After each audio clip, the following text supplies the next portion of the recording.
नमस्कार दोस्तों।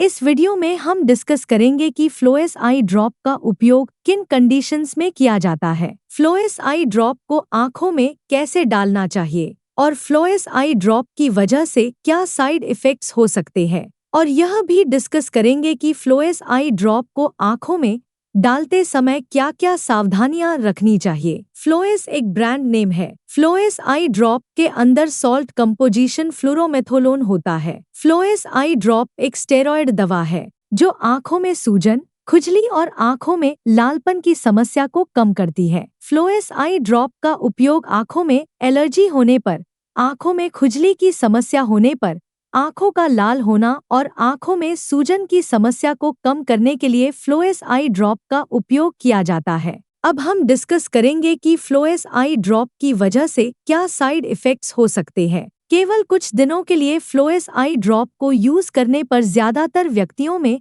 फ्लोएस आई ड्रॉप की वजह से कोई साइड इफेक्ट्स नहीं होते हैं, लेकिन लंबे समय तक फ्लोएस आई ड्रॉप को यूज करने की वजह से आंखों में ग्लूकोमा होने का जोखिम अधिक हो जाता है। इसलिए लगातार 10 दिन से अधिक फ्लोएस आई ड्रॉप का उपयोग डॉक्टर की सलाह के बिना नहीं करना चाहिए। ग्लूकोमा होने पर आंखों के अंदर प्रेशर बढ़ जाता है, जिसकी वजह से आंख को दिमाग से जोड़ने वाली नसों को नुकसान पहुंचता है, जिसको ऑप्टिक नर्व भी कहा जाता है। ऑप्टिक नर्व आंखों को दिमाग से जोड़ती है और ऑप्टिक नर्व डैमेज होने पर नजर कम हो सकती है और अंधापन भी हो सकता है। इस स्थिति को ग्लूकोमा भी कहते हैं। इसके अलावा लंबे समय तक फ्लोएस आई ड्रॉप को यूज करने की वजह से आंखों में कैटरैक्ट और फंगल इन्फेक्शन होने का भी जोखिम अधिक हो जाता है। दोस्तों, कृपया वीडियो को लाइक करना न भूलें। अब हम डिस्कस करेंगे कि फ्लोएस आई ड्रॉप को कितनी बार आंखों में डालना रिकमेंडेड होता है।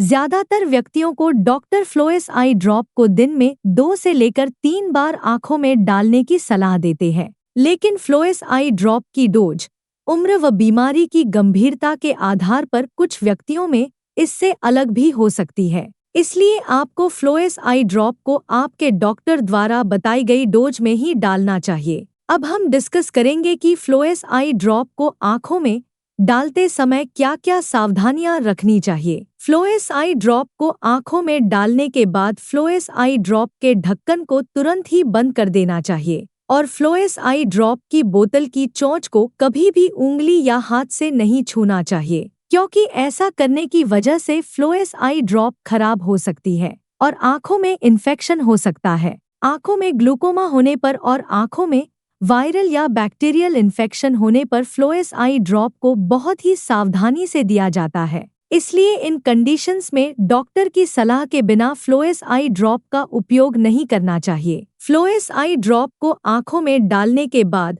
कम से कम 20 मिनट तक किसी अन्य दूसरी आई ड्रॉप को नहीं डालना चाहिए। फ्लोएस आई ड्रॉप की बोतल को एक बार खोल लेने के बाद फ्लोएस आई ड्रॉप की उस बोतल का उपयोग 1 महीने के अंदर कर लेना चाहिए और फ्लोएस आई ड्रॉप की खुली हुई 1 महीने से पुरानी आई ड्रॉप को आंखों में नहीं डालना चाहिए। वैसे प्रेग्नेंट महिलाओं के लिए फ्लोएस आई ड्रॉप का उपयोग करना रिकमेंडेड नहीं है, लेकिन ज्यादा जरूरत पड़ने पर डॉक्टर प्रेग्नेंट महिलाओं को फ्लोएस आई ड्रॉप का उपयोग करने की सलाह दे सकते हैं और स्तनपान करा रही महिलाओं के लिए फ्लोएस आई ड्रॉप का उपयोग करना सुरक्षित है। इसलिए जरूरत पड़ने पर डॉक्टर प्रेग्नेंट महिलाओं और स्तनपान करा रही महिलाओं को फ्लोएस आई ड्रॉप को आंखों में डालने की सलाह दे सकते हैं। वीडियो को देखने के लिए आपका धन्यवाद। अगर आपको वीडियो पसंद आया तो प्लीज वीडियो को लाइक कर देना, चैनल को सब्सक्राइब कर लेना, और अगर आपका फ्लोएस आई ड्रॉप से संबंधित कोई प्रश्न है तो आप कमेंट करके पूछ सकते हैं।